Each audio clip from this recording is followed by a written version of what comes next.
Good morning.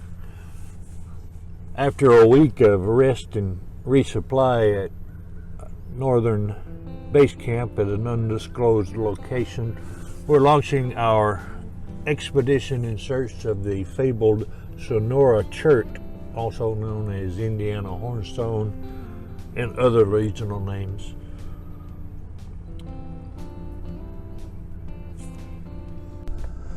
The stone was prized by Native Americans far and wide as some of the best on the continent for making stone tools. And while reports say that most of the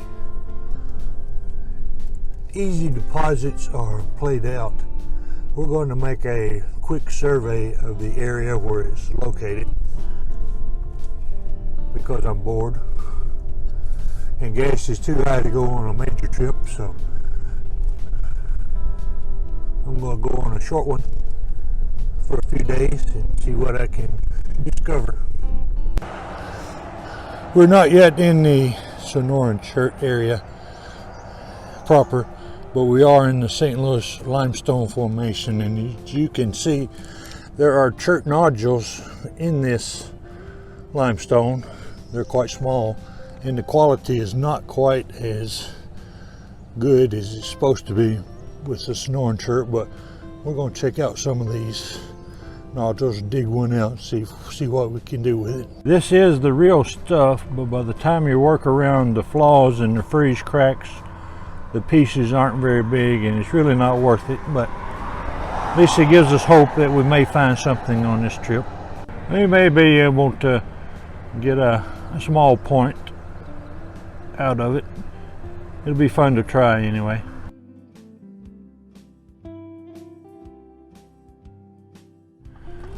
Outcrops are almost non-existent. We came through Sonora and the best we saw was some road construction work that didn't really have any large nodules of rock visible. Well, we're here at White Mills, which is the first time I've ever actually been here. We may be getting into something now. We got all kinds of rocks here below this weir, and there are actually rock ledges. It's a shame that a society has devolved to such an extent that signs like this are necessary. Of course, number one you would think would be automatic, but obviously not. And check out number 4. Not sure what this is. Obviously at one time it was a boat launch ramp, but now they have built this structure in the middle.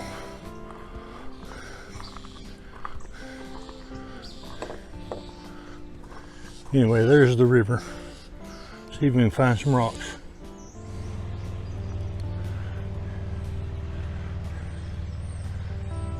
The river has eroded the bank. There's not a lot to look at as far as rocks, and they're mostly riprap that has been brought in to stabilize the bank. That's limestone.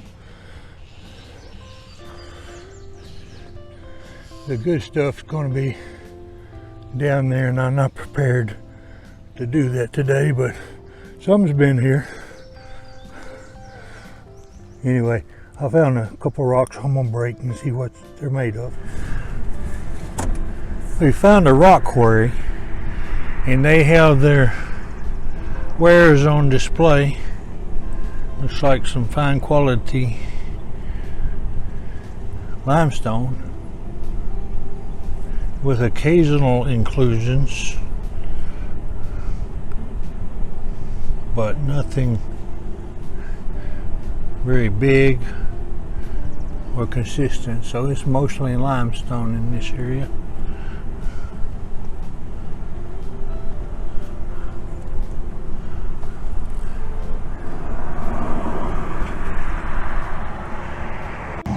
Here's a nice exposure of the Hardenberg Sandstone Formation. It's a salted sandstone in Breckenridge County, by the way, now. But we're still in the St. Genevieve limestone area, which is supposed to be good for the Indiana Hornstone. You see what we do.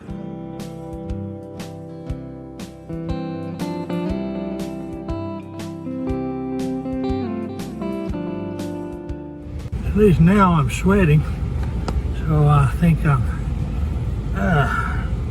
safe from the heat prostration. Earlier today I wasn't sweating, didn't know it was hot until I started to fade out. I knew what that sign was a sign of. So we got some water and walk myself back. All right, since I'm here, I might as well fill up with gas. This is the cheapest I've seen on my trip. Well, I found what I was after. I'll show you some here in a minute.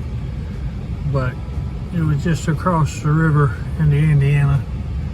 But as I was gathering some, I had a heat stroke, or a heat exhaustion, I guess. Maybe not a stroke, but quart of water took care of it after I about passed out. But anyway, I was gonna go on into Indiana, spend the night in the National Forest and poke around up there for tomorrow, but I decided after the heat prostration or heat exhaustion that I probably need to head back home when I can make it. 16 hours of sleep after I got back last night, but here's the stuff that almost killed me digging out of the ground up over across the Ohio River in Indiana.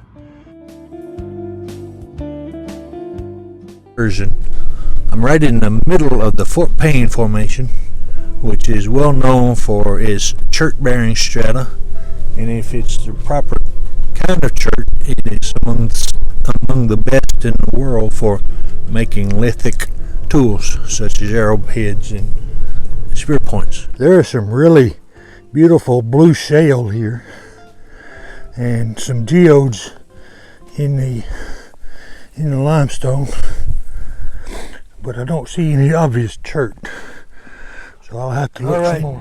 Got close to overheating. At least I'm sweating right now, so I don't think I'm in danger of heat exhaustion. But I'm gonna set an air conditioner for a while and well, see if we can find some rocks, some more rocks. All right, I'm gonna have to call it a day. I just don't have the stamina or the dexterity to do very much of this. I was going to try to walk along down the slope, down the creek bank, but I think that might be tempting fate. I walked all of 25 yards.